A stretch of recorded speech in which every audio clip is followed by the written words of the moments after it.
Good morning students. Last time पे हमने क्या पढ़ा था? हमने ये पढ़ा था कि डिफरेंशिएशन में लेक्चर वन में क्या होता है, डिफरेंशिएशन कहाँ से आता है, और उसके प्रूफ के बारे में पढ़ा था कि उसका टेंजेंट किस तरह से फॉर्म किया जाता है। ठीक है, अब बेसिकली उस चीज की आपको बहुत ज्यादा जरूरत नहीं थी, बट आपका बेसिक बनाना था, एक बेस बनाना था, इस वजह से मुझे उसको बताना पड़ा आपको, ताकि आगे के चैप्टर्स के डाउट उससे आपके क्लियर हो जाएंगे। मतलब आगे अगर आएगा तो आपको कोई उसमें दिक्कत नहीं होगी। आज हम लोग लेक्चर 2 स्टार्ट करने वाले हैं डिफरेंशिएशन में, और लेक्चर 2 में हम लोग जो स्टार्ट करने वाले हैं वो क्या है, फर्स्ट प्रिंसिपल के बेस पे डिफरेंशिएशन करना। हम लोग का जो टॉपिक रहेगा आज का वो रहेगा फर्स्ट प्रिंसिपल के बेस पे हम लोग क्या करेंगे, डिफरेंशिएशन को हम लोग कैसे करते हैं। देखो, दो तरह से हो सकता है, वैसे तो कई तरह से होते हैं डिफरेंशिएशन, लेकिन अभी हम लोग को क्या पढ़ना है कि फर्स्ट प्रिंसिपल किससे कैसे फॉर्म होता है, फर्स्ट प्रिंसिपल का यूज क्यों कर रहे हैं, क्योंकि बोर्ड्स में फर्स्ट प्रिंसिपल से क्वेश्चन पूछते हैं। ठीक है, लेकिन जब कंपटीशन की बात करेंगे तो वहां पे फर्स्ट प्रिंसिपल का कोई यूज नहीं है। तो मुझे बेसिक से एडवांस चलना है, तो मुझे पहले फर्स्ट प्रिंसिपल का यूज बताना पड़ेगा कि वैल्यू कहां से आती है। उसके बाद में हम लोग क्या पढ़ेंगे, नॉर्मल डिफरेंशिएशन, जो हम लोग कंपटीशन में यूज करेंगे और 12th क्लास में यूज करेंगे। कितनी जल्दी से हम लोग उस चीज को सॉल्व कर सकते हैं, उस डिफरेंशिएशन को कैसे सॉल्व कर सकते हैं। क्लियर है? क्या करना है, उस चीज को हम लोग को, उस डिफरेंशिएशन को सीखने के लिए हम लोग को सबसे पहली बात क्या करनी पड़ेगी। देखो ध्यान से, लिखा है some basic formula you have to learn. ये कुछ बेसिक फॉर्मूले हैं, ये आपको लर्न करने पड़ेंगे। जैसे कि क्लास 12th वालों को कोई दिक्कत नहीं होगी, उन्होंने पढ़ लिया है क्लास 11th में ये लिमिट में, लेकिन जो क्लास 11th वाले होंगे उनके लिए दिक्कत होगी, क्योंकि अभी उन लोगों ने लिमिट नहीं पढ़ा होगा। ठीक है, तो 11th वालों के लिए बोलूंगा, एक ही बात बोलूंगा कि अभी आप केवल इसको रट लो, क्योंकि आपका मेन मोटो है अभी क्या, डिफरेंशिएशन सीखना। क्योंकि अगर मैं इसके प्रूफ पे आ जाऊंगा तो आपका ना डिफरेंशिएशन क्लियर होगा ना ये क्लियर होगा। ठीक है, बहुत तेजिया मत बनना अपने आप में। इसलिए सबसे पहली बात, इस जितने फॉर्मूला लिखा हो इसको प्रिपेयर कर लेना। क्या है फॉर्मूले में, फॉर्मूला क्या है, limit x tends to a। क्या पढ़ोगे, पहली बात तो तुमको बस देखना है, इस तरह का कहीं फिगर आएगा तो ये वैल्यू लिखा जाएगा, वो मैं बताते रहूंगा। तो limit x tends to a, x का पावर n माइनस a का power n upon x minus a equal to n a का पावर n माइनस 1। फिर दूसरा लिखा है limit x tends to 0 sine x upon x equal to 1। ठीक है, ध्यान रखना यहाँ पे कहाँ पे टेंड हो रहा है, बस ये दिमाग रखना। ठीक है, तीसरा है limit x tends to a sine x minus a upon x minus a equal to 1। इस तरह से फॉर्मूला लिखा है 10x upon x, 10x minus a equal to 1। अब आप सोचोगे सर साइन और 10 के लिए है, कॉसेक और सेक के लिए क्यों नहीं है। ठीक है, तो मैं बताऊंगा क्यों नहीं है। बस आप याद रखना कि ये जो अप्लाई हुआ ये केवल साइन और 10 में ही अप्लाई होगा, इस तरह वाला, और जो 4 ट्रिग्नोमेट्रिकल फंक्शन बचना है उसमें अप्लाई नहीं होगा। ठीक है, उसके बाद limit x tends to 0 a का power x minus 1 upon x equal to log a base e। ये सारी चीज मैं बताऊंगा जिस दिन मैं आपको लिमिट स्टार्ट करूंगा, ये सारी चीजें मैं आपको क्लियर करूंगा। अभी आपका मेन मोटो क्या है, मैं समझ रहा हूँ दिक्कत देखने में लग रही होगी। अभी आपका मेन मोटो क्या है, आपको डिफरेंशिएशन सीखना है। तो ये इतने फॉर्मूले ये आप नोट कर लो। ठीक है, इसको एज ए फॉर्मूले के फॉर्म में हम लोग यूज करेंगे। ठीक है, क्वेश्चन के बीच में, प्रूफ करने के बीच में इसको हम लोग एज ए फॉर्मूले के फॉर्म में इसको यूज करेंगे। घबराना मत, मैं सारी चीजों को डिस्कस करूंगा आगे, तो इसको नोट करिए, फिर आगे बढ़ते हैं। चलो, अब हम लोग को क्या करना है कि बाय फर्स्ट प्रिंसिपल हम लोग को डिफरेंशिएशन कैसे सॉल्व होता है, कैसे डिफरेंशिएशन की वैल्यू आती है, वो हम लोग को देखना है। ठीक है, सबसे पहला कि अगर फर्स्ट प्रिंसिपल से पूछ रहा है तो कहेगा बाय फर्स्ट प्रिंसिपल से ये प्रूफ करके बताओ कि d by D x of any constant number equal to 0। ठीक है, ये आएगा हम लोग को क्या से आएगा कि किसी भी हम लोग को d by D x of any constant number equal to 0, ये हम लोग को आएगा प्रूफ करने के लिए फर्स्ट प्रिंसिपल से। तो इसको कैसे सॉल्व करेंगे। ठीक है, तो फर्स्ट प्रिंसिपल की पहले याद करो, एक फॉर्मूला मैंने बताया था उस दिन फर्स्ट प्रिंसिपल का, याद आ रहा है। फर्स्ट प्रिंसिपल का क्या फॉर्मूला था, फर्स्ट प्रिंसिपल का फॉर्मूला क्या था, d by D X equal to, ठीक, लिमिट h टेंड्स टू 0, ये क्या था, fx plus h minus fx upon h। मैं बोला भी था ये फॉर्मूला आप याद कर लेना। ठीक है, अब इस फॉर्मूले की हेल्प से हम लोग क्या करेंगे, किसी भी कांस्टेंट नंबर को हम लोग क्या डिफरेंशिएशन दिखाएंगे, उसका डिफरेंशिएशन 0 के बराबर दिखाएंगे। ठीक है, तो देखते हैं कि क्या होता है। सबसे पहले इस फॉर्मूले में क्या है, fx प्लस h चाहिए, fx चाहिए, h चाहिए। तो fx तो दिया है, देखो ये यहाँ जो भी होगा वो एक फंक्शन होगा, यहाँ जो भी होगा वो क्या होगा, फंक्शन होगा। यानी D by D x of constant number equal to 0, ये प्रूव करना है। तो लेट क्या करेंगे, एफ एक्स इक्वल टू क्या मान लेंगे, एक कांस्टेंट नंबर, मतलब एक फंक्शन मान लेंगे, वो फंक्शन क्या मान लेंगे, एक कांस्टेंट नंबर। क्लियर है, उस फंक्शन को क्या मान लेंगे, कांस्टेंट नंबर। अब आगे अगर एफ एक्स बराबर इतना है तो एफ एक्स प्लस एच बराबर कितना होगा, सी ही होगा। क्यों, देखो पहली बात कि ये वेरिएबल है और ये कांस्टेंट है, तो वेरिएबल की वैल्यू कुछ भी रखूंगा, ये कांस्टेंट चेंज नहीं होगा। होगा क्या, अगर यहाँ पे 2 है तो 2 ही रहेगा, 3 है तो 3 ही रहेगा, 4 है तो 4 ही रहेगा, कांस्टेंट कभी चेंज नहीं होगा। यानी कि अगर x प्लस एच भी रखूंगा तब भी ये क्या होगा, c ही रहेगा, कांस्टेंट ही रहेगा। क्लियर है ना, क्यों दोनों जगह c है, इसका मतलब समझ में आया कि अगर एफ एक्स बराबर सी है तब भी कांस्टेंट, और एफ एक्स प्लस एच बराबर सी है तब भी कांस्टेंट। ठीक है, तो F X plus H equal to also क्या हो जाएगा, कांस्टेंट हो जाएगा। ठीक है, क्योंकि वेरिएबल है और ये कांस्टेंट है, चेंज नहीं हो सकता है। अब क्या करेंगे, देखो अब फॉर्मूले में अप्लाई करते हैं हम लोग, फॉर्मूले में अप्लाई करेंगे इसको, तो क्या हो जाएगा, फॉर्मूले में D Y by D X. अब देखो क्या है फिर, लिमिट h टेंस टू 0 है, कोई दिक्कत। अब क्या एफ एक्स प्लस एच, तो एफ एक्स प्लस एच की जगह कितना रख दूं, c, एफ एक्स अभी कितना हो गया, c अपॉन कितना हो गया, h। अब भाई मैथ्स के स्टूडेंट इतना तो आता ही होगा, किसी माइनस सी 0 हो गया, 0 अपॉन समथिंग भी क्या हो जाएगा, 0 हो जाएगा। यानी किसी भी कांस्टेंट फंक्शन का हम लोग डिफरेंशिएशन करेंगे तो हमेशा कैसी वैल्यू देगा, कैसी वैल्यू देगा, 0। तो अगर कोई कांस्टेंट फंक्शन अकेला है तो हमेशा उसका डिफरेंशिएशन क्या होगा, 0 होगा। अब एक चीज बात दिमाग में बैठा लेना कि ये तो प्रूफ था, ठीक है, और 11 छोड़ के उसके बाद प्रूफ की जरूरत नहीं पड़ेगी तुमको। तो तुमको क्या याद रखना है, तुमको रिजल्ट याद रखना है। मैं इसलिए बता दे रहा हूँ ताकि तुम लोग बोलोगे सर फर्स्ट प्रिंसिपल तो पढ़ा ही नहीं, उस वजह से इसको थोड़ा बहुत बता दे रहा हूँ। तो तुमको मेन पहला एक फॉर्मूला तुम्हारा निकल के आ गया, तुमको पहला फॉर्मूला क्या याद रखना है, पहला फॉर्मूला तुम्हारा निकल के आ गया, तुमको पहला फॉर्मूला क्या याद रखना है, डी बाई डी एक्स।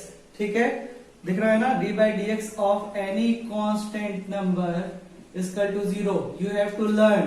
ठीक है, ये पहला फॉर्मूला आपको याद करना पड़ेगा। ठीक है, d by D x of any constant number equal to 0। जैसे मान लो example d by D x of 3 equal to 0, d by D x of 1000 equal to 0। अगर केवल अकेला एक कांस्टेंट है तो उसकी वैल्यू हमेशा डी बाई डी एक्स क्या होगी, 0 के बराबर होगी। क्लियर है, कोई डाउट। यहीं पे एक और चीज बता दे रहा हूं तुमको, थोड़ा सा सोचना, अब तो सोचना पड़ेगा ही कि किसी भी कांस्टेंट नंबर जो है डिफरेंशिएशन वो 0 बराबर हो जा रहा है, तो कोई भी कांस्टेंट नंबर जो होता है वो हमेशा क्या होगा, जैसे मान लो यहाँ पे हम लोग वैल्यू दे रहे हैं कि D by D x of Y, D by D x of Y, इसका मतलब क्या होता है, इसको पढ़ते क्या है, differentiation of Y with respect to x. तो पहले दिमाग में ये रख लो कि डी बाई डी एक्स को क्या पढ़ते हैं, differentiation of Y with respect to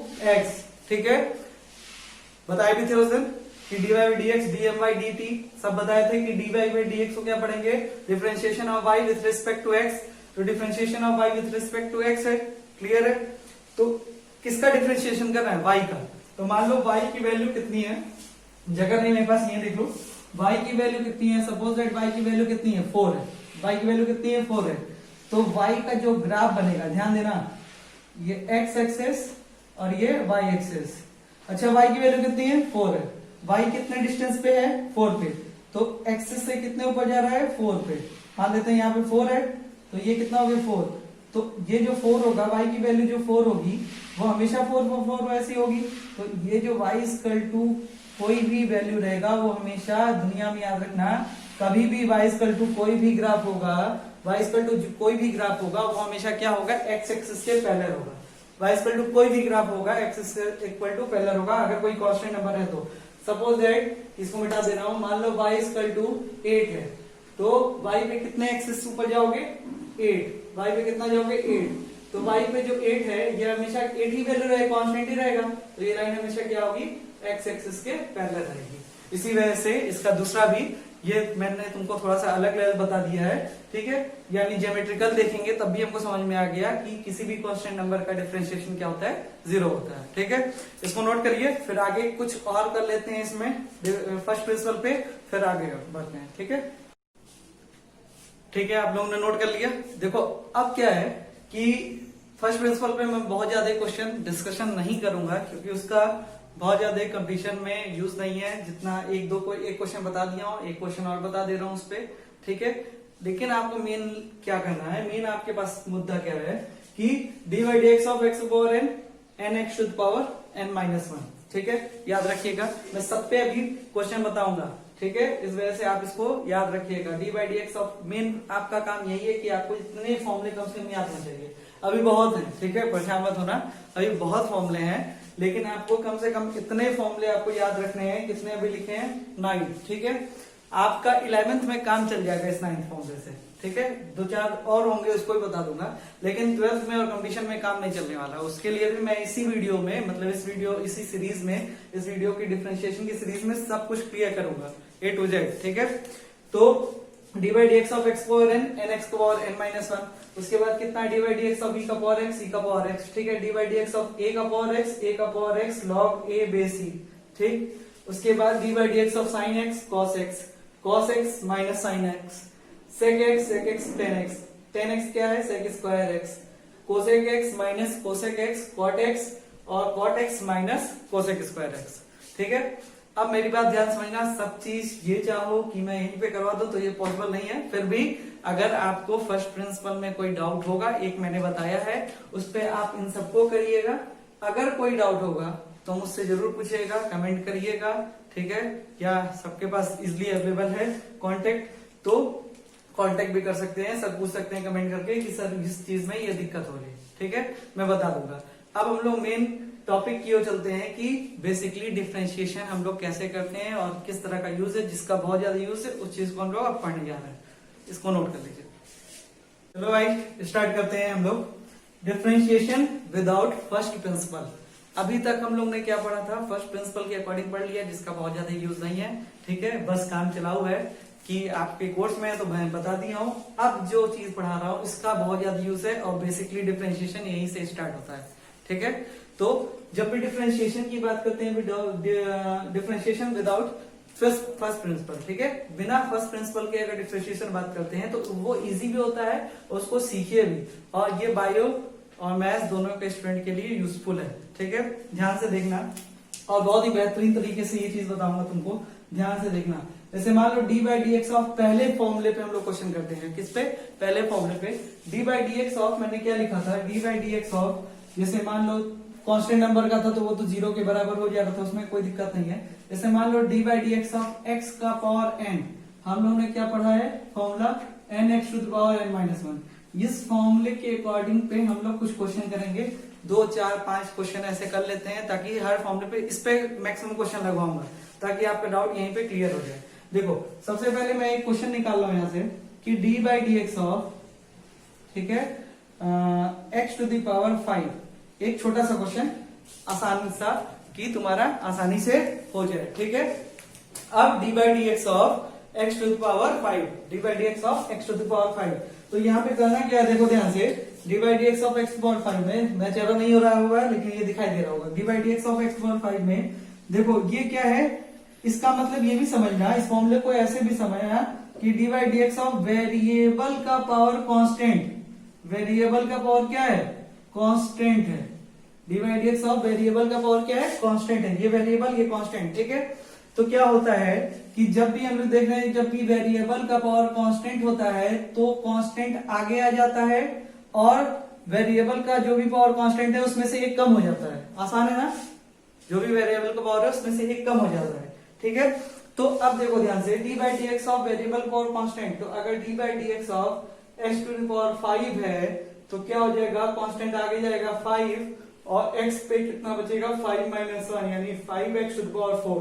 easy है ना? कोई दिक्कत नहीं। यही बेसिक है, बेसिक समझोगे तो एडवांस में आप चीजें आने लगेंगी, ठीक है। ये पहला हो गया एग्जांपल इस पे। अब मैं इसी पे दूसरा आ रहा हूं, नजर मत हटाना। D by D x of क्या? x टू द पावर 3/2, जैसे ऐसे मैंने ले लिया तो इसमें घटाना नहीं है, पावर क्या है? बस फ्रैक्शन के फॉर्म में है, पावर फ्रैक्शन के फॉर्म में है, क्या हो जाएगा? 3/2 आगे आ जाएगा और पावर में से 3/2 में से 1 माइनस हो जाएगा, कितना आ जाएगा? 3/2 x टू द पावर कितना हो जाएगा 1/2। कोई दिक्कत, कोई तकलीफ नहीं ना, कोई दुख, कोई दर्द, ठीक नहीं है ना? ठीक है, तो इस पे दूसरा क्वेश्चन भी देख लीजिए, और भी इस पे क्वेश्चन देख रहे हैं, ठीक है? इसको पूरी अच्छी तरह से क्लियर करते हैं, आप नोट कर लीजिएगा इसको कि टाइप देखो, दूसरा टाइप ये हो गया। अब इसी फॉर्मूले पे अगर मान लो एक क्वेश्चन आ जाए कि d/dx ऑफ ऐसे समथिंग कुछ बनाते हैं कुछ क्वेश्चन, मान लो आ गया x + 5 का पावर 3/2, सॉरी x + 5 का पावर होल स्क्वायर, मतलब x + 5 का पावर 2। अब यहां से देखो कहानी में ट्विस्ट होगा, थोड़ा सा चेंजिंग होगा, तो उसको ध्यान से समझना है। अब देखो बायो वालों में क्या होता है कि नहीं समझते हैं, उनको रटवा दिया जाता है, तो रटना नहीं है भाई। देखो कोई चीज समझोगे, अच्छे समझोगे, हमेशा काम आएगा, इसलिए बायो मैथ दोनों के लिए अच्छे समझना। अब मेरी बात बस इतना समझना कि d/dx ऑफ x + 5 का होल स्क्वायर है, d/dx ऑफ x + 5 का होल स्क्वायर है। क्या तुमने अभी तक जो फॉर्मूला पढ़ा था, क्या इसका जो चेहरा है, इसका क्या है, फोटो है, जो फोटो दिखाई दे रहा है, इसका जो फोटो है वो बेसिक फॉर्मूले से चेंज है कि नहीं है? बेसिक फॉर्मूला क्या था, वेरिएबल का पावर कांस्टेंट, हाँ ठीक है, ये भी वेरिएबल का पावर क्या है, कांस्टेंट है, बिल्कुल सही है। लेकिन यहाँ पे जो था, यहाँ पे सिंगल एक्स था ना, बोलो, यहाँ पे सिंगल एक्स था, पावर कुछ भी उससे मतलब नहीं, पावर कुछ भी उससे मतलब नहीं है, यहाँ पे सिंगल एक्स था और यहाँ भी सिंगल एक्स था, तो इस वजह से डायरेक्टली मैंने फॉर्मूले को अप्लाई कर दिया। यहीं पे गलती करते हैं बच्चे, इसको देखते हैं डायरेक्टली फॉर्मूला अप्लाई करते हैं, यहाँ पे तो सही हो जाएगा, लेकिन अभी जैसे जैसे बड़े क्वेश्चन आएंगे वहां पे गलतियां स्टार्ट हो जाएंगी।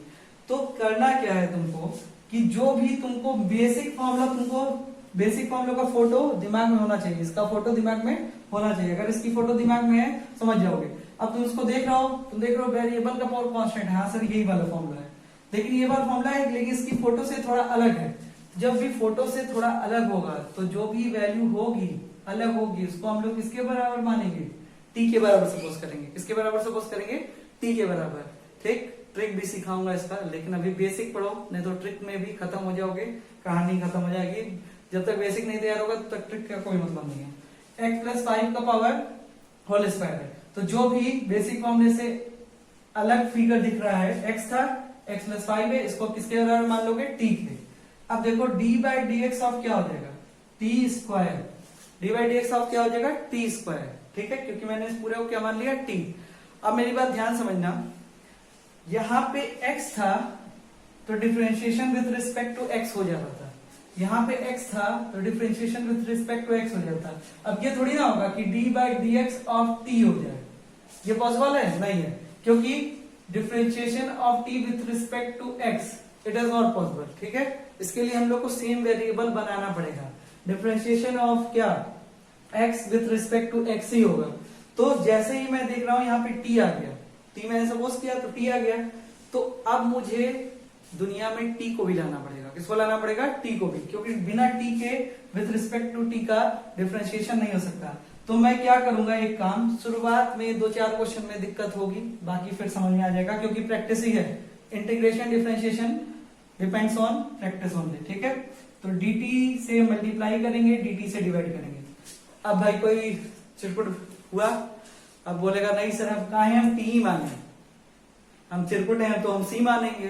ठीक है, अब बोलेगा कोई हम m मानेंगे, n मानेंगे, कुछ भी मानो, हमको उससे मतलब नहीं।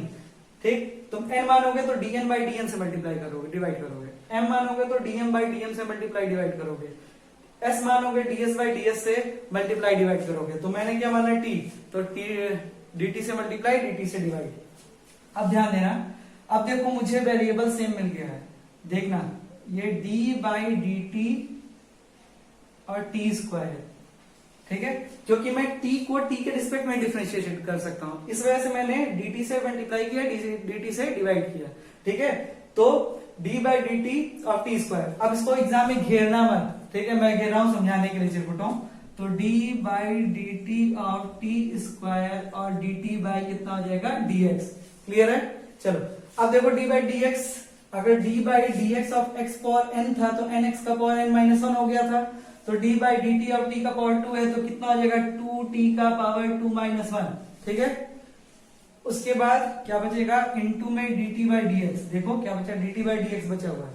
ठीक, अब क्या करेंगे, 2t का पावर 2 माइनस 1 कुछ नहीं, मतलब 1 ही होगा, और dt बाई dx। क्लियर है? अब हम लोग क्या रख देंगे, t की वैल्यू रख देंगे। t की वैल्यू रखो, क्या हो जाएगा x प्लस 5, जहां जहां t है उसकी वैल्यू रख दो x प्लस 5, कोई दिक्कत नहीं है। अब ये क्या हो जाएगा 2x प्लस 5, और ये देखो जैसे मल्टीप्लीकेशन होता है 2 ब्रैकेट में x प्लस 5 होता है तो क्या करते हो 2x प्लस 2 इंटू 5 करते हो। वही काम डिफरेंशिएशन भी करता है कि अगर ये इसमें दो वैल्यू है तो डिस्ट्रीब्यूटिव लगेगा, मतलब आपस में मल्टीप्लाई हो जाएगा, क्या हो जाएगा d by D x of x plus d by D x of 5, मतलब दोनों पे अप्लाई हो गया। ठीक है, अब देखो वहां पे नहीं आएगा, इधर देखना पड़ेगा, इधर देखना पड़ेगा। अब देखो कितना हो गया 2x प्लस 5 हुआ। अच्छा ये बताओ d by D x of x, अब बोलोगे सर ये तो फॉर्मूला ही नहीं है, अभी चिरकुटा फॉर्मूला नहीं है, x अपॉन 1 है ना, बोलो 1 है कि नहीं है। ठीक, तो ये सेम फॉर्मूला लगा, n की वैल्यू तो कुछ भी हो सकती है, कुछ भी हो सकती है, नेगेटिव पॉजिटिव, इसके बारे में इसको बताने के बाद चर्चा करूंगा कौन सी वैल्यू नहीं लेगा है। ठीक है, तो x का पावर कितना हो गया 1 हो गया, x का पावर कितना हो गया 1 हो गया, तो 1 आगे आता है तो 1x का पावर 1 माइनस 1। ठीक है, और d by D x of 5, तो d by D x of any constant number is equal to 0, बताए थे ना शुरुआत में, d by D x of any constant number is equal to 0, तो ये हो गया 2x प्लस 5, और देखो 1x पावर 1 माइनस 1, पावर कितना हो गया 0, और किस नंबर का पावर 0 उसकी वैल्यू 1 प्लस 0, तो 1 प्लस 0 1 हो गया, आंसर कितना हो गया 2x प्लस 5 हो गया। क्लियर? अब देखो मुझे इतना समय क्यों लगा, और तुम ये भी सोचोगे सर इतना बड़ा स्टेप हो रहा है। ठीक, ऐसा कुछ भी नहीं है, ये तुम्हारा वहम है, मुझे पहली बार तुमको समझाना था। ठीक, अगर तुम पहली बार पढ़ रहे हो तो तुमको समझाना था, इस वजह से प्रोसेस लंबा हुआ है और टाइम लगा है। जैसे ही तुम सीख जाओगे, मेरा प्रॉमिस है, वादा है तुमसे कि 4 से 5 क्वेश्चन लगवाने के बाद पहले फॉर्मूले पे क्वेश्चन तुम अपने मन में सॉल्व कर लोगे। अगर प्रैक्टिस करोगे तो सीरियस स्टूडेंट होगे, तो ये नहीं हवा में नहीं कि प्रैक्टिस भी नहीं की आ गया। ठीक, तो बस बोर्ड पे देखो ध्यान से, चीजें अपने आप आ जाएंगी, इसको नोट करो फिर आगे बढ़ते हैं। चलो ऐसे ही क्वेश्चन दे रहा हूँ, जल्दी जल्दी लगा दिया जाए। ठीक है, जैसे मान लो अभी मैं पहले फॉर्मूले पे क्वेश्चन बता रहा हूँ, किस फॉर्मूले पे d by D x of x का power n equal to n x का पावर n माइनस 1, इसी पे मैं क्वेश्चन बता रहा हूँ। ठीक है, इसी पे आगे चलते हैं। तो d बाई, मेरे n और x में कुछ कंफ्यूजन हो सकता है तो दिमाग लगा लेना। d by D x of, मान लेते हैं जैसा पिछला क्वेश्चन था x प्लस 5 था, मैं ले लेता हूँ x प्लस 8 का पावर 9। ठीक है, तो दिक्कत, अब तुमको क्या करना है जल्दी से, d बाई डी एक्स लिखना है, इसका जो फेस है इससे थोड़ा मिलता जुलता है लेकिन थोड़ा एक्स्ट्रा है, तो मैं इसको क्या मान लूंगा t मान लूंगा, t का पावर 9 हो गया। क्या करोगे dt से मल्टीप्लाई dt से डिवाइड। ठीक, अब क्या करोगे इसको साथ ले लोगे तो ये क्या हो जाएगा 9t का पावर 9 माइनस 1 हो जाएगा, बचेगा क्या dt बाई dx बचेगा। देखो कितनी तेज हो रहा है, पता है ना, बस तुमको समझाना था, इस वजह से मुझे करना पड़ा। t की वैल्यू कितनी हो गई x प्लस 8 हो गई, और 9 माइनस 1 कितना हो गया 8 हो गया, और d by D x of t की वैल्यू कितनी हो गई x प्लस 8 हो गई, तो ये कितना हो गया 9x प्लस 8 का पावर 8, और d by D x of direct apply करो, x की d by D x of x क्या होगा 1 होगा, तो कांस्टेंट क्या हो जाएगा 0 हो जाएगा, तो तुम्हारा आ गया 9x प्लस 8 का पावर 8। ठीक है, अब मेरी बात ध्यान सुनना, एग्जाम में बोर्ड में तो तुमको करना है, लेकिन जब इस पे प्रैक्टिस कर लोगे तो तुम अपने तरफ से कोई क्वेश्चन देना, मैं तुमको बताऊंगा कि डायरेक्ट आंसर कैसे बोलते हैं, और वो चीज ट्रिक से नहीं आ सकती है, वो चीज केवल प्रैक्टिस करके आएगी। टीचर क्वेश्चन लिखेगा, जैसे बहुत बड़ा डिफरेंशिएशन नहीं, नॉर्मल एक अच्छे लेवल तक का डिफरेंशिएशन अगर टीचर क्वेश्चन लिखते हैं तो आप देख के आंसर बता सकते हो और बच्चों से पहले, लेकिन जितनी प्रैक्टिस करवाऊंगा उतना आपको करना पड़ेगा। ठीक है, इस पे और क्वेश्चन पे आते हैं, इसको नोट करते रहिए, इसको नोट करते रहिए। पहले वाले पे चलो, देखो जहां पे जरूरत है वहां मैं आपको मैक्सिमम एग्जांपल बता रहा हूं। अब उसी पे एक और question, d by D x of आपको दे दिया कि अंडर रूट x प्लस 5। ठीक, अब यहाँ पे तकलीफ हो सकती है, लेकिन होने दूंगा आपको तकलीफ। देखो इधर, अब आपका मतलब क्या है यहाँ पे, इनका मतलब क्या है, इनका मतलब कुछ नहीं है, घंटा। देखो पावर कितना हो गया 1/2, पावर कितना हो गया 1/2। भाई हमारे लिए तो ये पावर ही है, चाहे 1/2 रहे, चाहे 3/4 रहे, चाहे 3 रहे, चाहे 9 रहे। तो हम क्या करेंगे, फिर से टी सपोज कर लेंगे।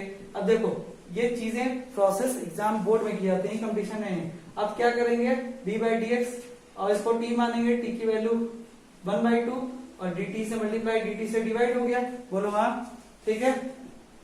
1/2 इसके साथ हो गया t के रिस्पेक्ट में, 1/2 t का पावर। अब देखो क्या होता है, जब पावर है उसमें से एक माइनस कर देते हैं और क्या लिखते हैं dt/dx, ठीक है, बोलो ठीक। अब क्या हो जाएगा 1/2 t का, आधे में से एक गया आधा, कभी कभी गांव वाली टेक्निक सीख लें, आधे में से एक गया आधा, लेकिन आधा क्या है माइनस का, और ये क्या हो जाएगा dt/dx। तो t की वैल्यू कितनी आई है भाई, t की वैल्यू आई कहाँ है, t की वैल्यू x + 5, तो t की वैल्यू x + 5 का पावर -1/2 और d/dx x + 5, ठीक है। अब आप नॉर्मली इसको कर लोगे, इसका पावर नहीं रहेगा, इसकी वैल्यू 1, इसका 0, यही आंसर आ जाएगा। क्लियर है। तो पावर कुछ भी रहे, अगर इससे मिलता जुलता फेस है तो आप डिफरेंशिएशन इजीली कर सकते हो। ये चर्चा हुई है हम लोग की पहले, किसके पहले रूल पे, मतलब पहले फॉर्मूले पे हम लोग ने क्वेश्चन लगाया है। मैं कुछ एक आध क्वेश्चन दे रहा हूं, उसको आप करिएगा और मुझसे पूछिएगा अगर नहीं आएगा तो। एक क्वेश्चन आपको दे रहा हूं मैं, d/dx ऑफ x⁴ + 5x + 7, ठीक है, पावर 3। अब देखो मैं जानबूझ के थोड़ा सा अलग क्वेश्चन दे रहा हूं, मतलब है उसी तरह का, लेकिन आपको समझना है कि ये कैसा है, ठीक है। रुको, ये कर लो x + 16 का पावर 3। दूसरा क्वेश्चन दे रहा हूं आपको, d/dx ऑफ 9x + 16, थोड़ा सा दिमाग लगेगा इसमें, का पावर 3/2, 9x + 16 का पावर 3/2। तो तीसरा क्वेश्चन दे रहा हूं आपको, d/dx ऑफ 8x²